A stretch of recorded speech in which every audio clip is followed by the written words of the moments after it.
Hey everyone, my name is Eva and welcome back to my channel. Have you ever felt like no matter how hard you try, your relationship, whether romantic, friendships, or even professional, just don't seem to click? Well, it might not be about them. Sometimes the problem lies within us. And that's okay because self-awareness is the first step to change. This video is not about judgment. It is about recognizing signs and taking steps toward self-growth. And today I'm going to share with you these key signs that you are not ready for healthy relationships, the mindset shifts you need, and how to start building a better relationship with yourself first. I hope you guys are going to love this video, so please don't forget to follow my channel and hit this like button. And let's dive into it. As I already said in a lot of my videos, self-love is the foundation for everything, including healthy relationship with other people. If you don't respect yourself, if you don't love yourself, if you don't like the way you look, no one else can fill that void. Okay, let's just remember it once and forever. It's like trying to build a house on a shaky foundation. No matter how beautiful the house is, if the base isn't strong, it will eventually collapse. Same thing I know is going on with your relationship. Self-love is that foundation and it keeps everything stable and strong. Some girls and even boys, they are acting like they're screaming, like they're walking around the street with a sign, I don't love myself, I hate myself, I don't respect myself, I don't know my boundaries, and please someone come and save me. No. So the examples of these lacking of self-love can be, first, constantly seeking validation from others, constantly comparing yourself to other people, constantly being in this race with someone else to become better than them, to become stronger than them, to look more beautiful than them. It is not okay. It is not okay, right? It doesn't matter how many likes your post got. It doesn't matter how many of your friends complimented your new look. Yeah, of course, it is kind of them. It is nice to hear that, but this does not define you. And unfortunately, I see a lot of girls, I was one of them by the way, who are just running around and seeking validation from others. That's really sad. Number two is a tricky one. It is feeling incomplete or empty when you are alone. I know a lot of people who can't live by themselves, who can't even stay an hour by themselves.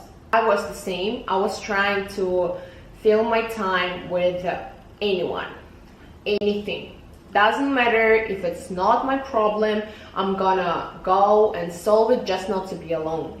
Doesn't matter if the weather is not nice, if someone asks me to help them, to go somewhere with them, I'm gonna go and help them because I just didn't want to stay alone. I just didn't want to stay by myself. I just wanted to do something. I just wanted to be busy with something. I just wanted to escape my own reality and my own thoughts. When you can't be alone with yourself, this is a big sign that something is not right. And you are too afraid to accept it, you are too afraid to face it, so you just try to run away from it. This will never work. And the more time you waste, the more time you're trying to escape it, the worse it's gonna be. So please, girl, sit down and face it. Number three, it is actually what I face usually, and this is why I've ended up a lot of relationship, especially with girls, a lot of friendship with girls, is clinginess and jealousy. Clinginess is fine. Jealousy, I mean, it's not fine. None of it is fine when it is stemming from insecurity. You gonna understand what I'm talking about. So it was a girl who I met through work and we started working together, but then she decided that I'm her best friend. Even though I have friends, most of my friends, I know them for years and years, for decades, we gotta have a special connection. In order to become friends with me, you can't just come to my life and spend some time with me and claim that I'm your bestie. These are my boundaries, okay? But this girl, she didn't have her own boundaries. That's why she didn't feel my boundaries. So after a couple of weeks, she started calling me best friend. I decided to step back a little bit and just set my boundaries. Like, I'm sorry, but I don't think that you are my friend. I don't think that we are besties. I can't even say that I love you back, because to me it is totally different meaning, okay? And I feel pressured by your clinginess. We're just co-workers. Can you please step back a little bit? Sorry. And that's when the jealousness started coming out of her, that I don't spend enough time with her. That's why I can't call her bestie, that she's done so much things for me and I don't appreciate it, and blah blah blah blah blah. So I was like, whoa. Actually, I changed my mind. Don't step back, just step away completely. I can't handle that. I can't handle when people are trying to fill this void within them with me. And this all comes from insecurity. And only insecure people do that, because they can't be by themselves. They think they need to find someone who's going to teach them how to be loved. We're gonna talk about this a little bit later. Okay, so what to do if you find yourself this insecure girl? First, start small with daily affirmations, journaling what you appreciate about yourself, and celebrate your small wins. I have a whole video about adaptive thoughts and I really recommend you guys to watch it. Remember, I said if the same scenario keeps happening in your relationship, it is time to look inward and figure out what is really going on. It can be attracting emotionally unavailable partners. It can be friendship that feel one-sided or toxic. It can be feeling undervalued or disrespected in connections. For example, me, I kept attracting people who didn't respect my boundaries. And then I realized, whoa, I wasn't enforcing them. Moving to the other coast of Atlantic Ocean, 8,000 kilometers away from my home country, it was hard to find people to spend time with here. So I had to try everyone. Of course I made mistakes. So I started talking to this girl. She seemed to be very nice, very beautiful. She was from the same country as me. And we started just hang out together. But then I felt like something is definitely off here. She started asking me for money to buy something. She started yelling while she's on the phone while I'm next to her. She was recklessly driving a car when I'm in there. And I didn't know how to tell her about that. I didn't know how to say, whoa, stop. I didn't know how to say, please, you can't do this when I'm in a car. I didn't know how to say, I don't feel comfortable when you're doing that. Basically, I just didn't know how to say no, because I couldn't identify my own boundaries and I couldn't protect them. One day, I'm in a car, it's her and her friend on the back seat, and they just yelling at each other. They just arguing, swearing, they throwing hands at each other, and she's driving. And I'm sitting there experiencing all this. And remember guys, I hate when people raise their voices, especially when they're arguing. I hate when people show violence, especially when they're arguing. I just start shaking and I don't like it. So what I did, I just asked her to stop the car and I left. Never seen her again, never talked to her again. And this was the last straw before I realized, whoa, Eva, you gotta protect yourself. You gotta protect your own boundaries. Right now, sit and reflect on past relationships where you didn't feel right. What role did I play in this dynamic? What can I change to break this pattern? Why I let these people stay in my life even though I didn't feel comfortable with them? One of my friends came to me and said, I wish I found the perfect boyfriend who showed me what a real love is. Well, we had a long conversation after it. This is a childlike mindset. It is giving up control. If you are expecting others to teach you how to love yourself, you are giving away your own happiness. It's relying on a partner or friend to boost your self-esteem, putting this expectations on them, that if you feel like you're becoming overly dependent on someone else for your own emotional stability, girl, it's time to work on yourself. It is like handing someone else the steering wheel of your own life. You are in the passenger seat hoping they'll take you where you want to go, but the truth is you have to be the driver. Again, learn how to be by yourself. Learn how to date yourself. Learn how to spend time with yourself. Before, me personally, I couldn't even leave the house unless accompanied by someone. And even if I had to, I would wear a hood, shades, hat, and headphones.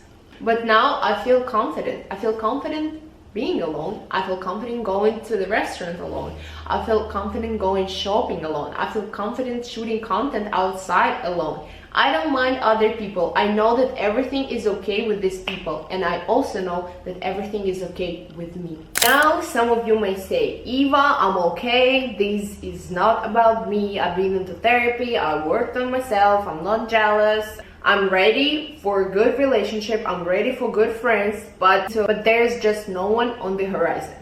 What should I do? Well, if you want healthy relationship but don't have anyone on the horizon yet, please focus on building a healthy relationship with yourself. Focus on this beautiful love to yourself. And here are little steps that you can take right now. First, explore your hobbies or passions that excites you, that gives you this dopamine. For example, last time I went to gym was 5 years ago, and I excluded all of the physical activity because I thought sports is just about pain, is just about being overwhelmed, is just about lifting something heavy. But no, my friend introduced me to Pilates. This really starts to motivate me. Group classes with other girls, nice sportswear, nice hairstyle, new Pilates socks. This gives me passion. This gives me positive emotions. This gives me trust in myself, because when I'm doing something, I'm enjoying this process. Next is, please, girl, invest in your self-care. And I'm not talking about skincare routine, overpriced face masks, or Chanel cream. Self-care can be physical, emotional, and mental. Find a therapist for yourself. Find a person who wants to help you, who is not obligated to help you because you're expecting them to. Not your friend who's listening to all of your cries. Find a qualified person for this thing. Invest some money to it. Also, start giving yourself a choice. It can be some little things. I have 4 packs of different toothpaste with different flavors, with different texture, and every morning I ask myself, okay, which one I'm choosing right now? What am I feeling like? I'm an intuitive eater, so every time I'm ordering food or every time I'm grocery shopping, I'm listening to my body. Okay, what do I actually want? What I'm craving for? What I'm in the mood for? So start giving yourself a choice. And set personal goals that fulfill you, but independent from others. You can set the goal and don't tell anyone about it. It can be something really easy, like a drawing, or a house decoration, or new makeup routine. Something that you don't have to share with others. Keep this goal to yourself and keep it. Mom always told me, treat yourself like you would a best friend, with kindness, patience, and encouragement. And then you'll understand that you are ready. And these indicators gonna show up really quick. You're going to be comfortable being alone, and you won't fear solitude. You will be able to set and enforce these boundaries confidently. And the most important part, you are going to approach any relationship with love and generosity, not as a way to fill a void. You're not gonna come to people expecting them to do something for you. You're not gonna come to people expecting them to love you the special, sick way. No expectations, just pure enjoyment and pure connections. And please remember that healthy relationships are a reflection of a healthy inner world. When you are whole on your own, you'll attract people who are too. Loving yourself, breaking toxic patterns, and becoming emotionally independent are the foundations for healthy relationship with anyone. It all starts with you, my dear. Your relationships are a mirror of how you feel about yourself. Start with love for yourself, and the rest will follow. Have you ever noticed any of these signs in yourself? Let me know in the comments. And of course, don't forget to like and subscribe to my channel. I hope you liked this video, and I'll see you in the next one. Bye!